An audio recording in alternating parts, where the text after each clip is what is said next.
There's also another tool that's really useful for estate planning. This is available to people who are 65 and older. There's two types of trusts. One's called an alter ego trust, and that's just for one person. There's something called a joint spousal trust, which is or common law spouse trust, which is if there's a family, like there's a husband and wife, two common law partners. And what that does, it acts as a will substitute. In most provinces, if your heirs are not pleased with what your will says, at least some of them have a chance to attack your will. On top of that, if you die and have anybody who you owe money to, if you've got creditors out there, or maybe you're in the middle of a nasty lawsuit and somebody wants to take you for everything you have, your creditors are able to go after your estate as well. So by having a document like an alter ego trust or a joint spousal trust, you have to be 65 or older to do this, unfortunately. You're able to transfer all the stuff that you have, including things with unrealized capital gains like your investment portfolios or your vacation property or your rentals, whatever, into this trust without triggering an immediate tax bill. When you die, a couple of good things happen.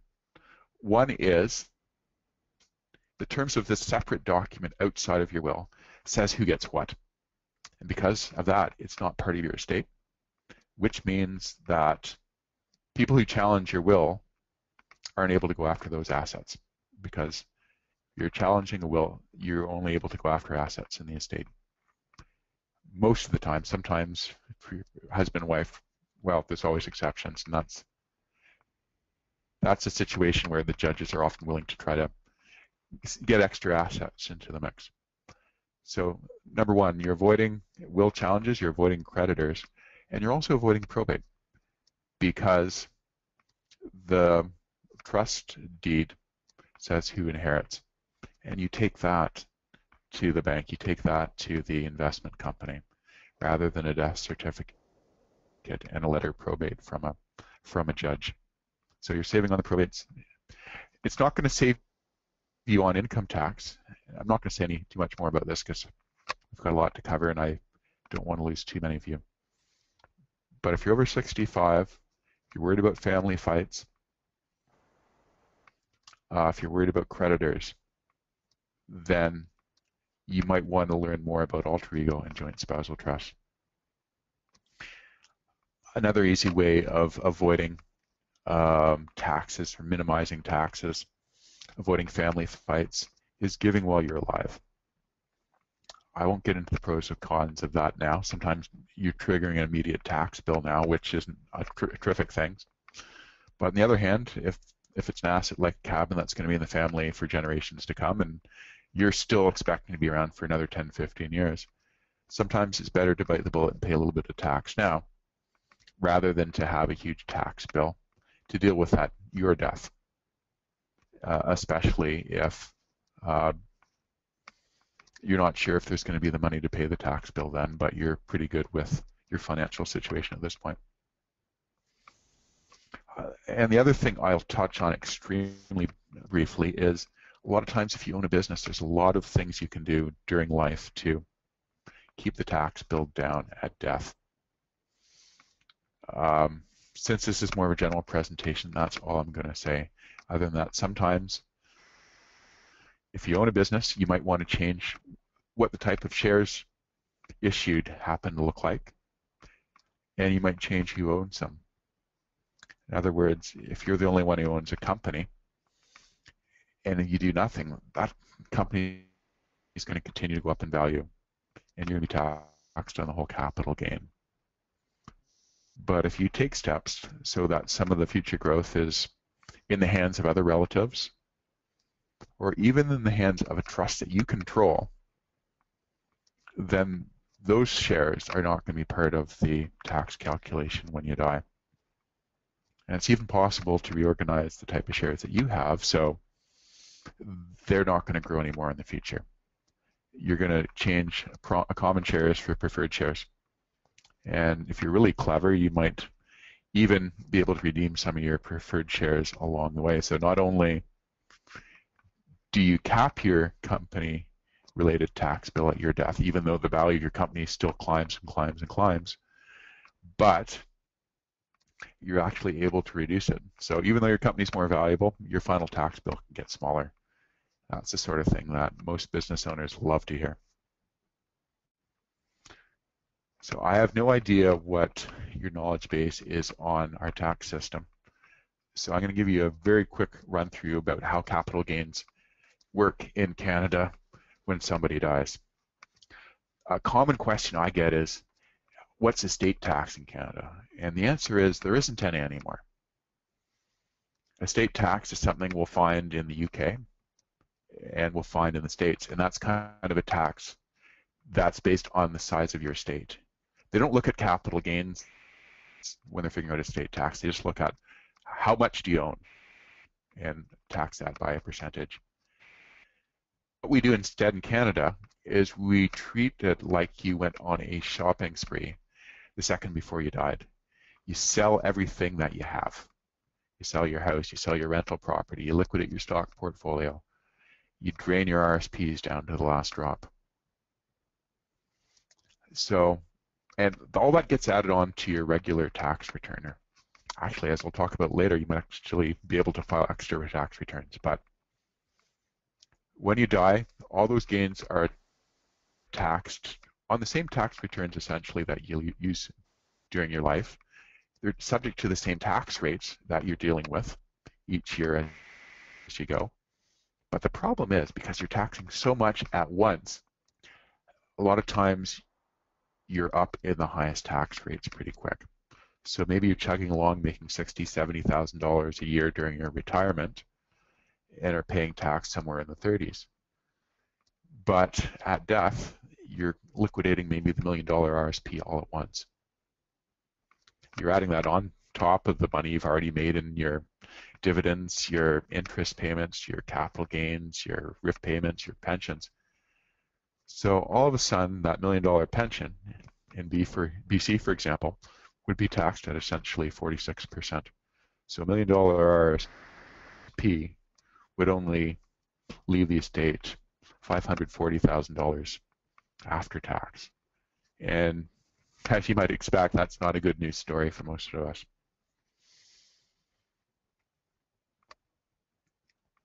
A couple of things to know when you're doing the tax return side of things. It's possible to file, at this point anyway, up to 4 separate tax returns for the year of death. Say you just died on September 30th, and you've got a business that has a year end that's not December 31st. In other words, you're not using a calendar year end. You would file a regular tax return from January 1 to September 30th of the year of your death. So even though it's not the full year, that's when your final tax return would be. That's the deadline period up to which it's calculated. Don't worry, it's not due right then. You still get regular tax deadline, or at least 6 months after your death. But that's the calculation period. And now, if you have things like unpaid dividends, maybe vacation pay, if you own non-registered bonds and haven't clipped your coupons yet, or maybe you're kind of part way through a coupon period, you're able to file a brand new tax return called a rights and things tax return. And here's the cool part. It gets the same marginal rates that your original, you're starting from scratch. You get the personal exemption, which means you don't pay any tax on the first 10,000 or so.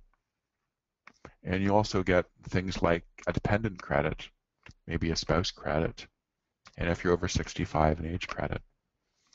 So I compare it to maybe a situation where there's a husband and wife. They do a lot better by using 2 tax returns rather than having all taxed in one. You can do the same thing at death by having multiple tax returns.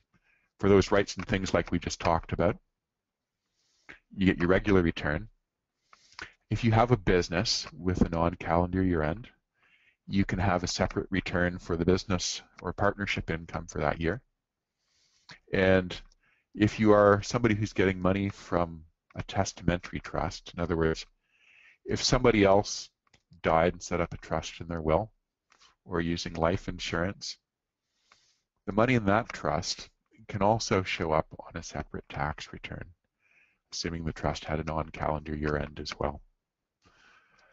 Don't worry about the last one too much because the changes to the way these trusts are being taxed will probably mean this won't be an option for most of us going forward. But things to remember are, if you've got an on-calendar year end, and if you've got dividends, including those from your private company, so if you declared a bunch of dividends and haven't actually paid them out at the time of your death, those can be taxed separately.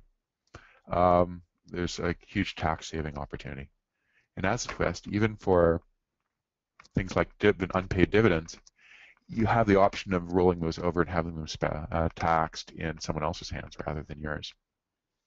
So that big dividend check that your own company was supposed to issue, maybe you'll be taxed on your spouse's return, so that if the result is between the two of you, there's some savings. So get an accountant. There's a chance of being able to file multiple tax returns, and it's going to be a hassle, but the tax savings can be huge.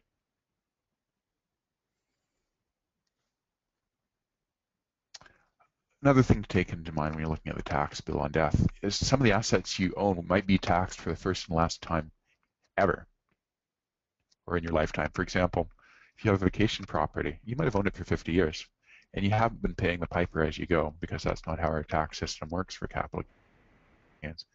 So you've got a huge bill because you're paying 30, 40, 50 years worth of growth, tax on growth all at once. Again, same things for your companies. And this slide, I think, is self-explanatory, and we've talked about a bunch of it going through. But if you were at all excited about the ability to have multiple tax returns at your death to income split from beyond the grave, I put a link into a Canada Revenue Agency website that talks about these different returns and the type of income that can be taxed on each of them.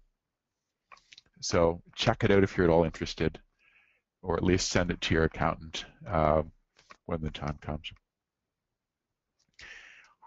I'm assuming most of you are familiar with the next little bit, how capital gains are taxed, but I'm going to talk about it anyway, just in case. So if you want to go for a coffee, now's the time for the next couple of minutes, perhaps. Our system, at this point, only taxes 50% of the increase in value of an asset. With 66, maybe a decade ago, it was 75 before then, but right now it's 50%. So if something's worth $1 million now, you bought it for $600,000. It's grown by $400,000, half of which is $200,000. That $200,000 is the part that gets added to your tax return, along with all your other types of income, and is taxed at the marginal rate that applies. So the example I put in the slide says the same thing. The flip side is, if you've lost money on an investment, that rental property went down rather than up, you bought the stock your neighbor suggested, which was a really bad idea, then you're able to take half of the total loss and apply that against gains. Most of you know that going along if you play the stock market at all. Slightly different rules for the year of death.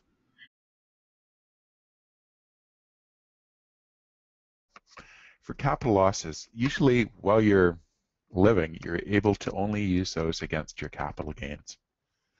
So if you have not been successful with your stock portfolio after having that big loss, you could die with a big amount of unused capital losses on the books.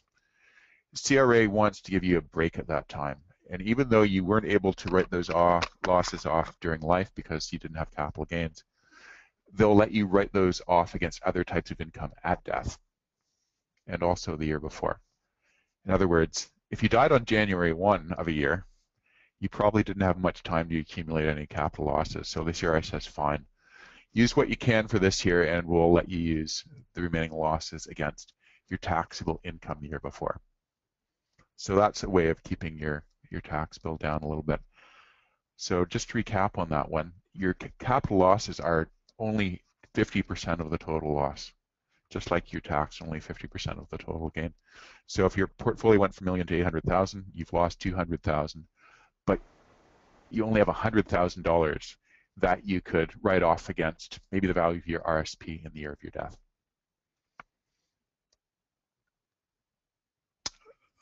There's a bit more good news coming in terms of the tax bill at death. Not everything you own is going to be taxed, and there's also some partial exemptions to tax. As we talked about a little bit earlier, your house is not subject to capital gains at death under the principal residence exemption. I can't get into all that today, but there's some good planning you can do around this principal residence exemption, because you get to pick your principal residence. So you might own a cottage in Muskoka that's climbed by an astronomical amount. You might own a place in, say, Cambridge that's growing, but it's been slow and steady growth rather than doubling and doubling and doubling. You're able to pick which property claim the residence on, and to make it even more both useful and confusing, you kind of get a different exemption for each year. I won't say too much more, but here's a quick example. Let's say you've owned the place in Muskoka for 15 years and it's gone from $400,000 to $1 million. Let's say you own your place in Cambridge for 30 years and it's gone from $100,000 to $600,000. It would be possible in this scenario, and don't worry, I'm not going to do too much more math for you, to use your principal residence exemption against your Muskoka property for the 15 years, or actually 14, because there's they give you a year off. You could use 14 years of your exemption against the Muskoka property and pay no tax on that when you died, and you'd still have be able to write off, say, half the growth on your place in Cambridge if you own that for 13 years, because you would have only used 14 of the 30 years worth of ownership on the Muskoka property.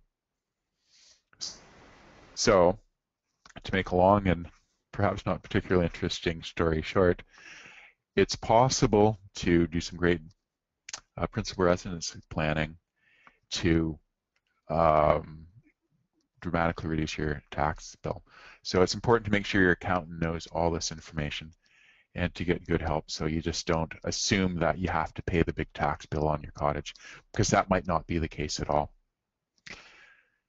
If you own a small business and you don't have too many investments inside it, in other words, you've got an active business rather than a holding company, then you might be able to avoid tax on the first $800,000 of growth. Everybody gets that, so one of the great estate planning techniques out there is to have different family members owning shares, so everybody participates in the good times. So when it's time to sell, the family's total bill is lower because everybody's using their exemption. Or if one of you dies, the exemption applies to that person rather than the whole company, so that the future growth, A, isn't taxed, and B, when it is, will also be sheltered under that exemption. And if you own a farm, there's some other great stuff that happens. The government realizes that farming's a hard enough business as it is. So if you leave your farm to a qualified relative, which means a spouse, kids, grandkids, daughters, sons-in-law, etc., they're going to let you roll it over at whatever value you want between what you paid for it and what it was worth at the time you died. So no tax bill. It just means your kids are going to pay more later, but if the goal is to keep the family farm in the family for generations to come, this is going to make that happen. the great planning technique, because farmers get that $800,000 exemption, and just like fishermen, just like small businessmen, is since you can pick any value between what you paid and what it's worth, pick a value that's exactly $800,000 more than what you paid, because use up your exemption. Your kids still get it without paying any new tax, but when they turn to sell the property, their tax value is based at the $800,000 more that you paid rather than the original price you paid. The other nice benefit that the government does throw your way is if you leave assets to a spouse, you're able to roll them over to that spouse without that spouse triggering, without your state triggering a tax bill. So if you have a stock portfolio worth a couple million with 800,000 unrealized taxes, no tax bill for you, it goes to your spouse, and he or she deals with it when either they sell off the stocks during their life or when they pass on. You can also get the same tax-free rollover if you leave the money to what they call a spousal trust, which is a trust you set up in your will, but it has special restrictions. The restrictions are that your spouse is the only one who's able to get any income from the spouse, from the trust during his or her life, and they have to be entitled to all the income in there. So if you're getting $1 million, if you're getting 100,000 or so income on that $2 million portfolio, your spouse has to be able to claim the whole 100,000 a year, and also no one else is able to get any of the $2 million capital during that that surviving spouse's life. We'll talk a bit more about that later, maybe in the blended family side of things, but that's a great way of avoiding some of the tax.